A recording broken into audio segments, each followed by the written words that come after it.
รมชาติเรื่องของกรรมมันก็เป็นของมันอยู่จังสันอยู่แล้วยังผู้ใดทำกรรมอันใดไว้ก็ผู้นั้นก็ต้องได้รับผลอย่างพระพุทธเจ้าเพิ่นนำธรรมชาติที่มันเป็นของมันอยู่แบบนั้นมาอธิบายพวกเฮาฟังแล้วแต่หมู่สัตว์แล้วแต่ทุกคนสิเฮ็ดหรือบ่เฮ็ดตามหรือกระทำตามหรือบ่กระทำตามก็สร้างอย่างเช่นเพิ่นยกตัวอย่างเรื่องของศีลขึ้นมาโทษของการไม่มีศีลห้าโทษของการไม่รักษาศีลห้าหรือคุณของการรักษาศีลห้าเนี่ยยกตัวอย่างคนฆ่าสัตว์ปล้นกี้ข่มขืนโกหกทำให้ผู้อื่นเสียชีวิตทรัพย์สินดื่มสุราเมลัยต่างๆโทษของมันก็ต้องไปทางต่ำไปทางนรกไปทางเปรตทางอสุรกายไปทางเดรัจฉานโทษของมันก็มีอยู่แล้วคนที่รังแกเบียดเบียนหมู่สัตว์ทั้งหลายไม่ว่ามนุษย์หรือสัตว์เดรัจฉานก็สร้างอายุสั้นพลันตายห้อยเปียเสียขาหรือเป็นคนที่มีโรคมากหรือไร้ที่อยู่อาศัยนี่การลักทรัพย์ก็เป็นคนที่ผลของมันต้องได้รับว่าเป็นคนที่หาทรัพย์ไม่ได้มันที่ขยันเพียงใดก็ช่างวิบากกรรมมันก็ต้องเป็นคนที่เก็บทรัพย์สมบัติบ่อยู่ไล่ที่อยู่อาศัยแต่ว่าขยันมื้อนี้นั่นแหละการประพฤติผิดในการบังคับข่มขืนใจการบังคับข่มเหงขืนใจผู้อื่นบ่ว่าสิเรื่องใดก็ตามจังซี่ตัวเองก็สิเป็นคนที่ข่มขืนเป็นคนที่ต้องได้รับโทษตรงนั้นที่ว่าบ่มีมันสิกิ่งปานใดก็สร้างคนผู้นั้นสิบ่ถูกเชื่อและสิถูกรังแกถูกข่มเหงอยู่จังซั่นตลอดการโกหกก็เหมือนกันโกหกให้ผู้อื่นเสียชีวิตทรัพย์สินคนผู้นั้นก็สิรับวิบากกรรมเป็นคนที่ไปได้พบได้พอแต่คนบ่จริงใจแม้ตัวเองจะจริงใจเป็นคนที่ถูกตัวคนโกหกและหลอกลวงเป็นคนที่ถูกล่วงไปใช้ส่วนโทษของการดื่มสุราและเมลัยเครื่องดองของน้ำเมาทั้งหลายเพื่อเหตุให้เกิดเสียสติโทษของมันก็ได้รับเกิดมาเป็นคนที่ปัญญาถึกด้อยเปี้ยเสียขาปัญญาอ่อนพิการดูถูกหมายถึงคนอื่นสิดูถูกนี่คือโทษของการบ่รักษาศีลห้าบ่แม่นข้อบังคับในพุทธศาสนาบ่แม่นพระพุทธเจ้าบัญญัติเพื่อบังคับมันเป็นของมันแบบนั้นนะบ่เกี่ยวกับชนชาติศาสนาใดอีกเป็นเรื่องของสรรพสัตว์ทั้งหลายในจักรวาลนี่เป็นเรื่องของสรรพสัตว์ทั้งหลายในอนันตจักรวาลนี่บ่ได้เกี่ยวกันว่าต้องเป็นของศาสนาพุทธคริสต์อิสลามหรือสิเป็นศาสนาใดก็ช่างแม้นบ่มีศาสนาคนที่กระทำอกุศลกรรมแบบนี้ก็ต้องได้รับผลแบบนี้อยู่แล้วในทางกลับกันในทางดีคนที่มีศีลห้าสิเป็นคนมีรูปร่างหน้าตาดีสิเป็นคนที่อายุยืนเป็นคนที่ผิวพรรณดีเป็นคนที่น่าเคารพนับถือน่าเชื่อถือเป็นคนที่น่าไว้วางใจเป็นคนที่หาทรัพย์ยังไงก็ได้เป็นคนสติและปัญญาดีแม้แต่กายทำลายร่างกายตายขันกลับไปทางสุคติมีสวรรค์มีพรหมโลกและมนุษย์เป็นต้นส่วนคนที่บ่มีศีลห้าตัวนี้ก็ต้องไปทางสุคติมีสัตว์นรกมีเปรตมีเดรัจฉานสุรกายก็ว่าไปตกต่ำนี่บ่แม่นข้อบังคับของชาวพุทธเลยแต่ว่าเป็นธรรมเป็นความจริงของทุกชีวิตสรรพสัตว์ในโลกในจักรวาลนี้ถ้าผู้ใดปฏิบัติไม่มีศีลไม่รักษาศีลทำร้ายเบียดเบียนให้ผู้อื่นเสียชีวิตและทรัพย์สินก็ต้องไปทั้งทุกขติแต่บุคคลผู้ใดนี่ช่วยเหลือบุคคลผู้อื่นนะให้อยู่ดีมีสุขให้สติให้ปัญญาจังซี่ก็ไปทางสุคติโลกสวรรค์และมนุษย์เป็นต้นนี่เป็นสิ่งที่เพิ่นค้นพบค้นพบโดยธรรมชาติซึ่งมันมีของมันอยู่แล้วมันเป็นตถาคือว่ามันมีของมันอยู่แล้ว สวรรค์สั้น1 2 3 4 6 7 8 9 10ถึง20ก็สร้างมันมีของมันอยู่แล้วบ่ได้เกี่ยวกับศาสนาใดผู้ใดให้ทานรักษาศีลก็ไปในทางสุคติอยู่แล้วผู้ใดบ่ให้ถ้าบ่รักษาศีลก็ไปทางทุกติอยู่แล้วมันเป็นของมันแบบนั้นผู้ใดมีสมาธิผู้ใดมีฌานก็ไปเกิดในพรหมโลกก็มันเป็นของมันอยู่แล้วบ่แม่นว่าเฉพาะชาวพุทธบ่เกี่ยวกับชาวพุทธเจ้าใดใดทั้งสิ้นเป็นเรื่องของสรรพสัตว์ที่ต้องปฏิบัติเอาเด้บ่แม่นเพิ่นเป็นผู้ค้นพบแล้วเพิ่นเป็นผู้นำมาบรรยายหรือแจกแจงรายละเอียดใครก็ทำตามในทางที่เพิ่นแนะนำว่านี่มันเป็นทุกข์นะถ้าเฮาเฮ็ดผิดแบบนี้มันเป็นทุกข์ถ้าเฮาเฮ็ดถูกแบบนี้มันก็เป็นสุขจนถึงที่สุดเข้าสู่นิพพานได้นิพพานมันก็มีของมันอยู่จังซั่นสวรรค์6ชั้นก็มีอยู่แบบนั้นนรก8ก็มีอยู่แบบนั้นพรหมโลก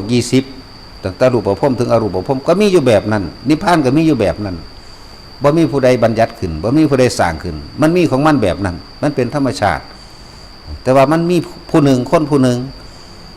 เป็นผู้ไปค้นพบค้นพ่อคือพระพุทธเจ้านี่เองแล้วเพิ่นสินำมาแล้วก็บอกนี่ทางมิจฉา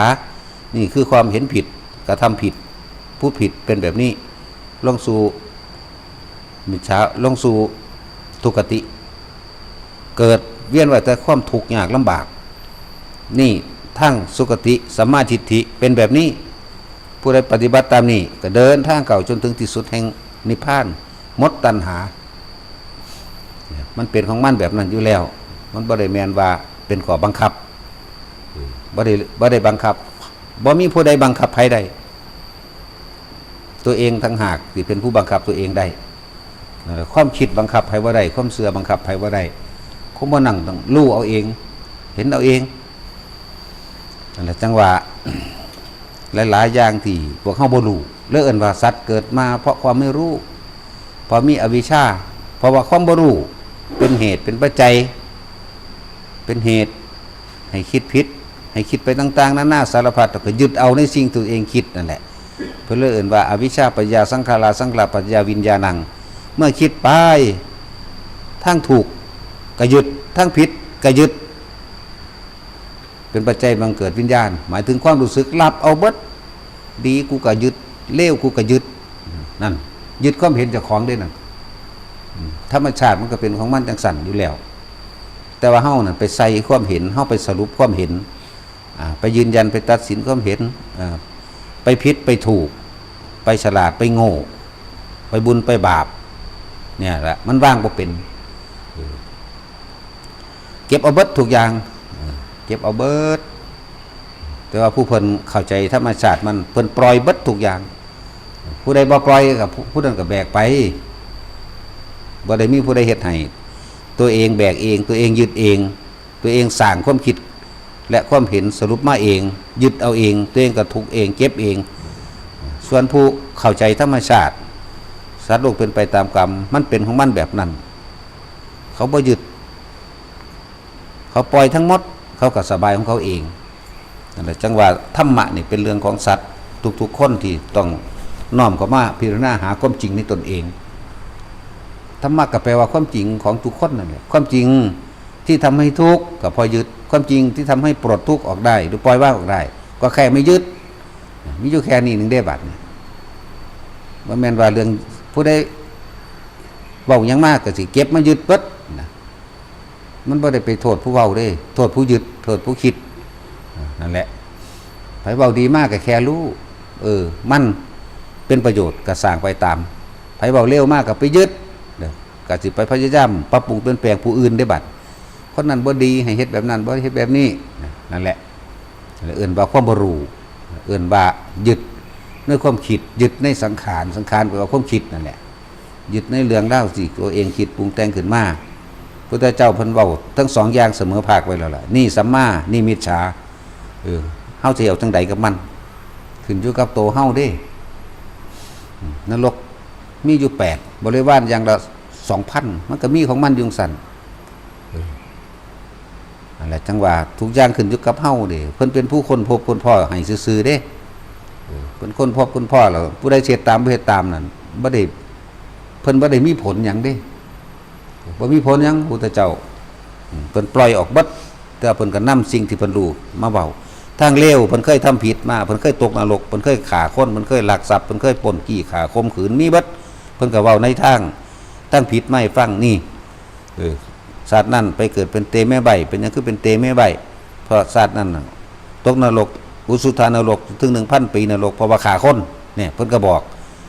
บ่แม่นว่าแต่สิเว้าทางดีตลอดนี่เพิ่นเอาประสบการณ์เพิ่นเองออกมาเว้าทางดีหลายโพดแต่ว่าทางดีเพิ่นก็เว้าคือกัน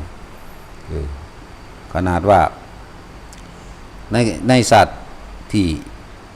เกิดเป็นนรถะพรหมนี่เพิ่นสร้างดีแบบนี้ทำความดีแบบนี้จึงไปเกิดเป็นพรหมแบบนี้หลายๆอย่างที่เพิ่นนำมาเพิ่นเว้าทางเร็วตัวเพิ่นเองผ่านมาเพิ่นก็เว้าเพิ่นก็สอนเฮาเพิ่นก็เอาประสบการณ์เพิ่นมาสอนทางดีประสบการณ์ทางดีเพิ่นก็สอนเฮาคือกันเฮาสิเอาจังใดแล้วแต่ตัวเฮาเองว่าเพิ่นเอาธรรมชาติที่มันมีของมันจงสั่นมันเป็นของมันจงสั่นออกมาแสดงเด้เนี่ยทางไปสู่มนุษย์สวรรค์พรหมโลกและนิพพานเพิ่นก็บอกเฮาไว้แล้วนี่ทางไปสู่นรกเปรตอเวกีเดรัจฉานสู่สุคติเพิ่นก็บอกไว้บ่แม่นเพิ่นบังคับเด้มันบังคับกันบ่ได้จังว่าแต่ละคนขึ้นอยู่กับตัวเฮาสิเฮ็ดเองเด้เพราะฉะนั้นสิว่าอัตตหิอัตโนนาโถตนแรกเป็นที่พึ่งของตนถ้าอยากพ้นก็พึ่งตนแล้วก็พึ่งความจริง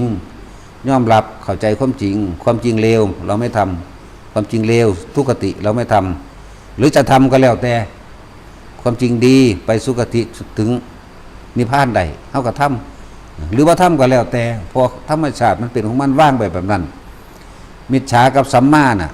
ความเห็นผิดกับความเห็นถูกเป็นของคู่กันตีคู่กันบ่ค่อยใส่กันดอกแต่เฮาสิเดินทางสายกลางบ่หั่นก็แล้วแต่นะนั่นแหละ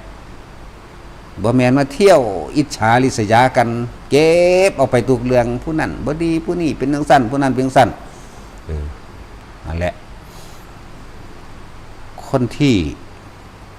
มีอารมณ์โกรธเกลียดเครียดแค้นอิจฉาริษยาเพราะเห็นคนอื่นดีกว่าคนนั้นก็สิจมปลักลงตรงต่ำไปบ่แม่นอยู่ที่เดิมเลยลงต่ำกว่าเดิมนั่นแล้วธรรมะนี่มันบ่เป็นของไผผู้ใดเขาไปรู้ไปเห็นกับชีวิตจริงเจ้าของเองผู้ใดปล่อยผู้นั้นก็พ้นทุกข์ผู้ใดบ่ปล่อยผู้นั้นก็กอดเอาไว้หั่นแหละส่วนมากนะมันจากอิจฉาริษยากันก็แก๊กๆนิดๆหน่อยๆเด้เป็นตะเล็กโตนคือหยังบ่ปล่อยจักอันเอาโลดเก็บเอาเบิดเอาผู้ไปเทียบอีนั่นดีอีนี่เลวนั่นแต่ว่าเจ้าของเอาทั้งสองจากบ่ล่ะแบกไว้อนิจจังอยู่หน้าอนัตตาอยู่หลังทุกขังอยู่กลางบ่เข้าใจอนิจจังทุกขังอนัตตาพยายามที่จะไปบังคับผู้อื่นให้เป็นแบบนั้นเป็นนี้ให้เฮ็ดตามนั้นตามนี้นะนั่นแหละจังว่าผู้ใดปล่อยผู้นั้นก็ว่าง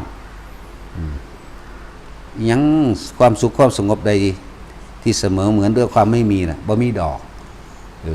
ความสุขบ่ได้เกิดจากสิ่งที่มีดอกความสุขเกิดจากสิ่งที่บ่มีต่างหากละเพราะ